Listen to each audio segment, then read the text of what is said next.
Example number 9. ચાલો શું આપેલું છે આપણને, જે ડાયાગ્રામ આપ્યો છે અને દરેક શાખામાંથી પસાર થતા પ્રવાહ શોધવાનો છે. તો આપણે નામકરણ કરી દઈએ એ બી સી અને આ ડી, અને અહીંયા નામ આપી દઈએ ઈ અને એફ. પછી આપણે નામ ન આપવું એટલા માટે એકસાથે બધાને નામ આપી દીધું છે. ચાલો આપણે શું કરશું, પાછું જો તો પ્રવાહનું શું કરવું પડે, ડિસ્ટ્રીબ્યુશન કરવું પડે. હા કે ના, પ્રવાહનું શું કરવું પડે, ડિસ્ટ્રીબ્યુશન. ચાલો પ્રવાહનું ડિસ્ટ્રીબ્યુશન કરી નાખીએ. 10 વોટની બેટરી છે, આપણને ધારો કે કેટલો પ્રવાહ આપ્યો, આઈ જેટલો. કેટલો આપે છે, આઈ જેટલો. ચાલો અહીંયા આઈ આવશે. ચાલો એ પાસે કેટલો પ્રવાહ આવશે, આઈ આવશે. ધારો કે આઈમાંથી અહીંયા I1 જેટલો આ બ્રાન્ચમાં આવી જાય, 5 એમ્પિયર 5 ઓહમ વાળા. તો અહીંયા કેટલો જશે જોવો જોઈએ. આઈ હતો 5 આવ્યો, 2 વહી ગયો, કેટલો વધે 3. તો આ 5 માઇનસ આ કરવા પડે, તો આઈ માઇનસ I1 લખું, આઈ માઇનસ I1. જો તમે અહીંયા I1 થી સ્ટાર્ટ કરો, અહીંયા I2 કરો, તો I1 માઇનસ I2. જે રીતે તમારે કરવું હોય એ રીતે તમે નામ આપી શકો, મને કંઈ પ્રશ્ન નથી. ચાલો અહીંયા I1 આવે છે. ચાલો અહીંયા બી પાસે જુઓ તો I1 I2 અહીંયા આવ્યા. તો અહીંયા I1 આવ્યા છે. તો ધારો કે જો આ જેટલો છે એટલો જ અહીંયા આવશે. તો એમાંથી હું એમ કહી દઉં કે I2 જેટલો પ્રવાહ ક્યાં વહી ગયો, આ બ્રાન્ચમાં વહી ગયો. તો જુઓ તો આ બ્રાન્ચમાં કેટલો વધશે પ્રવાહ, આ બ્રાન્ચમાં કેટલો, આટલો હતો 10 એમ્પિયર હતો, 2 વહી ગયો, કેટલો વધે, તો 10 માઇનસ 2. તો આનામાંથી મારે આ બાદ કરવા પડે. તો કેટલો વધશે, અહીંયા લખું છું, નાના અક્ષરે દેખાય છે, I minus I1 minus I2. આટલો વધશે, I minus I1 minus I2 જેટલો. ચાલો અહીંયા આવી જશે ડી પાસે. જુઓ તો ડી પાસે એક તો અહીંયાથી I1 આવે છે, અહીંયાથી આટલો આવે છે.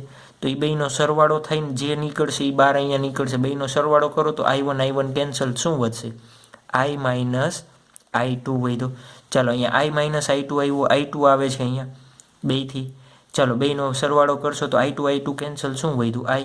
તો જુઓ તો બેટરીએ જેટલો પ્રવાહ આપ્યો એટલો જ પાછો આવી ગયો. તો આપણું ડિસ્ટ્રીબ્યુશન સાચું. તમને કીધું હતું ને ડિસ્ટ્રીબ્યુશન સાચું છે કે ખોટું, એ તમને ક્લિયર હોવું જોઈએ. ચાલો હવે આપણે શું કરીએ છીએ, લૂપ બનાવતા જઈએ છીએ. લૂપ બનાવીને એનું શું કરવાના છીએ આપણે, સોલ્યુશન. તો ફર્સ્ટ લૂપ કયું લેશું આપણે, જુઓ તો A B C E F A. તમે ગમે એ લૂપ લઈ શકો. મેં આ પેલું લીધું, તમે પેલું આ લ્યો, બીજું આ લ્યો, ત્રીજું આ લ્યો, ચાલશે. એનાથી મને કાંઈ પ્રશ્ન નથી, પણ આપણને ખબર પડવી જોઈએ કે કયું લૂપ આપણે લીધું છે. ચાલો જોજો લૂપ કયું લઉં છું હું, A ડી, A થી D, D થી C, C થી E, E થી F માટે KVL નિયમ. KVL એટલે કિર્ચોફ વોલ્ટેજ નિયમ. કયું લૂપ આ બનાવ્યું આપણે, A થી D, D થી C, C થી E, E થી F. ચાલો A D C, અહીંયા E આ દિશામાં, એરો ખાસ જોવાનો, અહીંયા આ દિશામાં, આ F અને આ દિશામાં. ચાલો લખાવતા જાઓ મને શું થાય છે. ચાલો અહીંયાથી આવો છો, જુઓ તો આની દિશા અને આ એરાની દિશા બે સરખી. ચાલો સરખી, તો આ બેનો ગુણાકાર થશે +5I1. ચાલો અહીંયા આની દિશા અને આની દિશા બે સરખી, તો આ બંનેનો ગુણાકાર કેવો થશે, +10I માઇનસ I2. ચાલો અહીંયા આવી ગયા સી પાસે, અહીંયા કાંઈ છે નથી, ડાયરેક્ટ ક્યાંય આવ્યા બેટરી પાસે. તો બેટરીનો કેવો છેડો અડે, માઇનસ. ચાલો અહીંયા આવ્યા, જુઓ તો આની દિશા અને આની દિશા બે સરખી, તો +10I. ચાલો અહીંયા F, અહીંયા કાંઈ છે નહીં, 0, તો બરાબર 0. ચાલો સાદું રૂપ આપીએ આપણે આનું, 5I1 +10I માઇનસ 10I2 અને +10I બરાબર આ 10ને સામે જવા દો, આ પ્લસ આગળ લઈ લીધા છે. ચાલો જેટલા પ્લસ થાય એટલા 10 10 20I, 20I + 5I1 આવી ગયા છે. ચાલો -10I2 = શું થશે, 10. નંબર 1 આપણા માટે શું બની ગયું, સમીકરણ નંબર 1 બની ગયું. ચાલો એ જ રીતના લૂપ જોજો, લૂપ A ક્યુ લઉં છું, જોજો ABC 9 લૂપ લેતા શીખવાડું છું. જોજો આપણે થિયરી લેક્ચરમાં લીધું એના કરતાં અલગ આખું એક મોટું લૂપ તમે લઈ શકો. ABC EFA ABC EFA માટે KVLનો નિયમ જુઓ તો કેના માટે A થી B, B થી C, C થી E, E થી F, A. જો તો લૂપ કંઈક આવું બનશે. જોજો લૂપ અંદરનું હું આવી રીતના ડ્રો કરું છું. A B C પછી અહીંયાથી E, અહીંયાથી અહીંયા F. ચાલો એની ડાયરેક્શન આ રીતના છે, લૂપની ડાયરેક્શન ક્લિયર. અહીંયા અંદર મારે બનાવવાની જગ્યા નથી એટલે લૂપમાં ક્યાં બનાવ્યું છે, અહીંયા બહાર બનાવેલું છે. ચાલો લખાવતા જાઓ મને શું થશે એના માટે. ચાલો A થી B જુઓ તો A થી B અહીંયા અને અહીંયા બે દિશા કેવી છે, આ લૂપને તમે અહીંયા અંદર મૂકો તો આ બે દિશા કેવી છે, એક જ દિશામાં થશે. આ અને આ બંને દિશા કેવી છે, એક સમાન છે.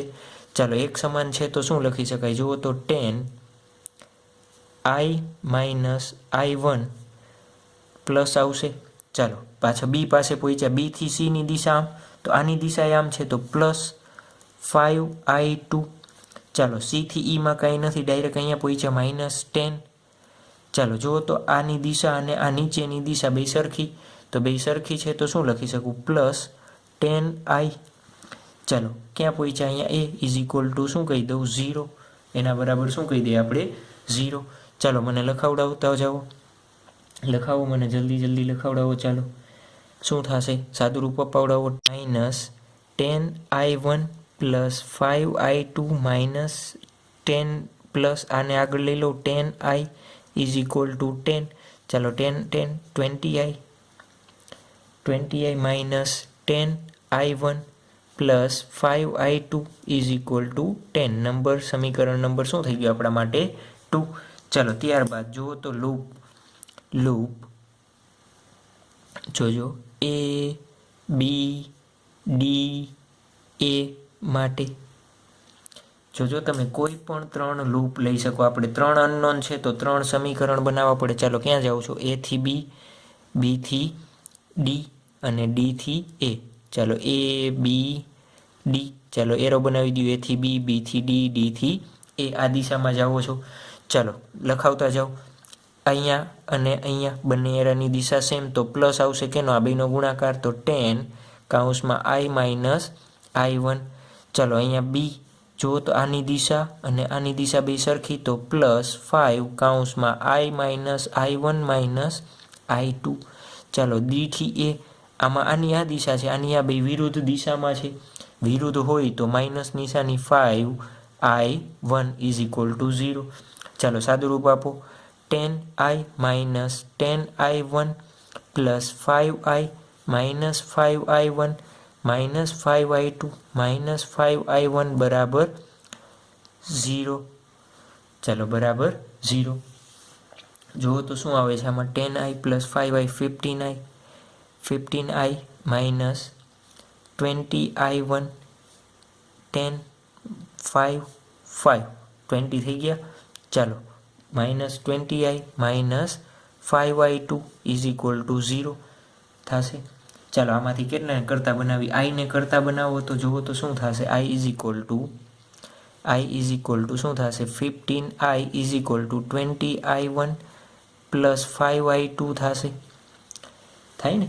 ચાલો તો I ઇઝ ઇક્વલ ટુ શું બનશે, જુઓ તો I ઇઝ ઇક્વલ ટુ શું લખી દઉં, 20I1 plus 5I2 divide by 15.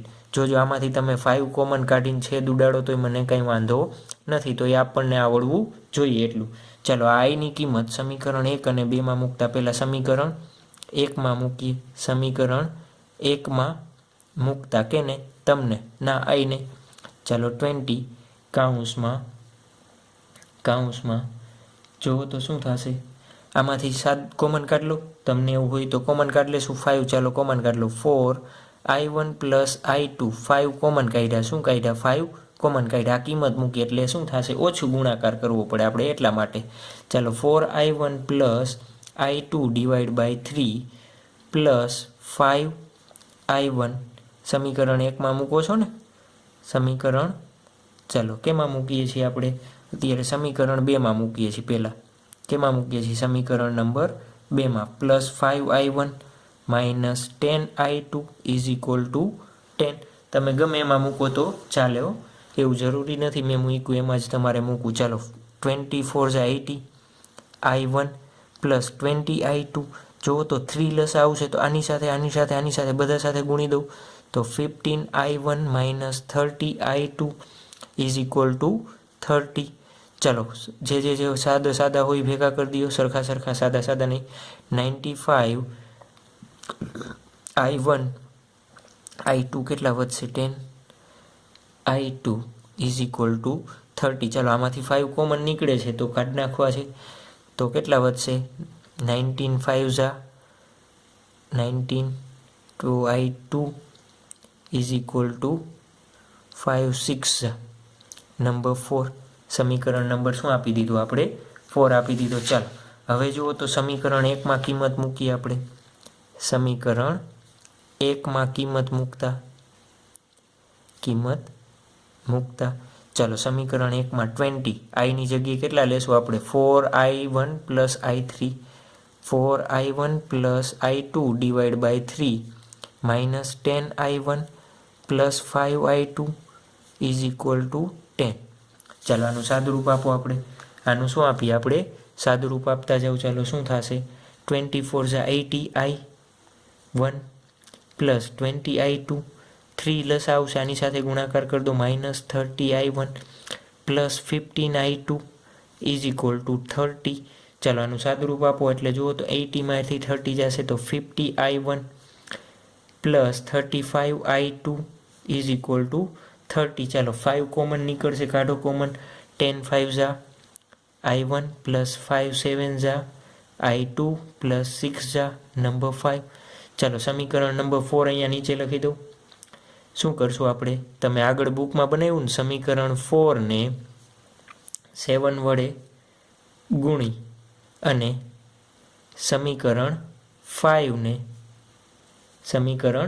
5 ને કેટલા વડે ગુણશું 2 વડે ગુણી બાદબાકી કે સરવાળો થશે સરવાળો કરતા તમારે આગળ સમીકરણ જોશો લખેલું જ છે ઓલરેડી લખેલું છે ને ચાલો જોઈ લેજો ડાયરેક્ટ હું ગુણાકાર કરું છું 133i1 - 14i2 = 42 ચાલો આને 2 વડે ગુણો આને 2 વડે ગુણવાના છે ને તો 20i1 + 14i2 = 6 2 = 12 ચાલો કેન્સલ આઉટ આ બેનો સરવાળો શું થશે 153i1 / 54 ચાલો i1 = શું થશે 54 / 153 6 / 17 એમ્પિયર આનું સાદુરૂપ આપશો એટલે શું મળશે 6 / 17 એમ્પિયર ચાલો i1 મળી ગયો આપણે i2 શોધવો છે તો i2 શોધવા માટે આપણે શું કરીએ સમીકરણ 5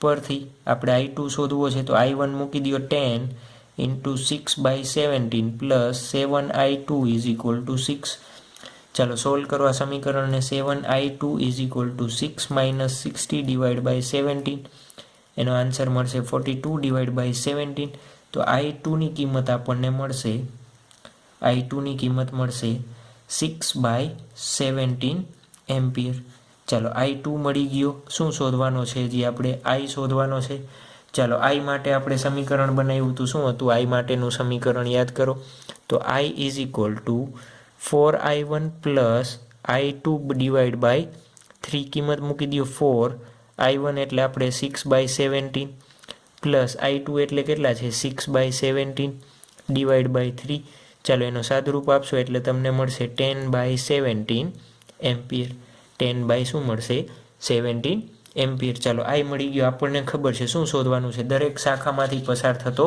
પ્રવાહ તો એના માટે જુઓ ડાયાગ્રામ જુઓ ચાલો AD ક્યાંથી શરૂ કરીએ આપણે AD માંથી શાખા AD માંથી પસાર થતો પ્રવાહ આપણે ઉદાહરણ નંબર 7 જોયું હતું ને એનો શું છે i1 જ છે ડાયરેક્ટ જુઓ તો i1 ની કિંમત કેટલી છે 16/17 એમ્પિયર ચાલો શાખા કઈ બીજી જો તો અહીંયા એથી બી લેશું ને, એ બીમાંથી પસાર થતો પ્રવાહ કેટલો છે, I માઇનસ I1, તો I કેટલો છે 10/17 માઇનસ I1 એટલે 6/17, તો કેટલો મળશે 4/17 એમ્પિયર. ચાલો જુઓ તો શાખા બીસીમાંથી પસાર થતો પ્રવાહ, બીસીમાં શું છે I minus I1 minus I, તો I એટલે કેટલો છે 17 માઇનસ 6/17 માઇનસ 6/17. શાખા બીસીમાંથી, સોરી આપણે બીસી નહીં, મેં શું લીધું બીડી લીધું છું, કેમાંથી બીડીમાંથી પ્રવાહ જો I minus I1 minus I2 કેમાં છે બીડીમાંથી છે, એટલા માટે. ચાલો જો તો બીડી માટે શું જવાબ આવે છે માઇનસ 2/17 એમ્પિયર આવે. માઇનસ આવ્યો એનો મતલબ શું થયો, તમે જે આ દિશા નીચેની ધારેલી છે એ દિશા કેવી છે ખોટી, એના બદલે પ્રવાહ અહીંથી કેમ બાજુ જવો જોઈએ ઉપરની બાજુ, કઈ બાજુ વહન થતો હોવો જોઈએ ઉપરની બાજુ પ્રવાહ વહન થતો હોય, એટલા માટે આપણે અહીંયા શું આવે છે માઇનસ. બીજું કાંઈ ટેન્શન લેવાનું નહીં. માઇનસ કેમ આવ્યું સમજાણું, જે પ્રવાહની દિશા આપણે નીચે ધારેલી હતી એના બદલે કેવી હોય ઉપર હોય, એટલા માટે એ માઇનસ આવે છે. ચાલો ત્યારબાદ શાખા બીસીમાંથી પસાર થતો પ્રવાહ શું છે બીસીમાંથી I2 જેટલો, તો I2 કેટલો છે 6/17 એમ્પિયર. ચાલો કયું બાકી રહ્યું, સી થી ડી બાકી રહ્યું, તો શાખા સીડીમાંથી પસાર થતો પ્રવાહ શું છે I માઇનસ I2, શું છે આપણા માટે I માઇનસ I2. ચાલો આઈની કિંમત કેટલી છે 10/17, I2 એટલે 6/17, કેટલો મળશે 4/17 એમ્પિયર જેટલો. ચાલો કુલ પ્રવાહ શોધવાનો કહીએ તો બેટરી દ્વારા કેટલો કુલ પ્રવાહ મળે છે આપણને I જેટલો, તો આઈની કિંમત કેટલી છે 10/17 એમ્પિયર. તો આપણા માટે શું થઈ ગયું example number 9. Most IMP example છે 4 માર્ક્સના. તમારે ગુજરાત બોર્ડમાં જ્યારે MCQ કે જે પૂછાય ત્યારે તમને MCQ નહીં 4 માર્ક્સનો જે લેન્ધી ક્વેશ્ચન હોય એનામાં પૂછાવાની શક્યતા પૂરેપૂરી છે.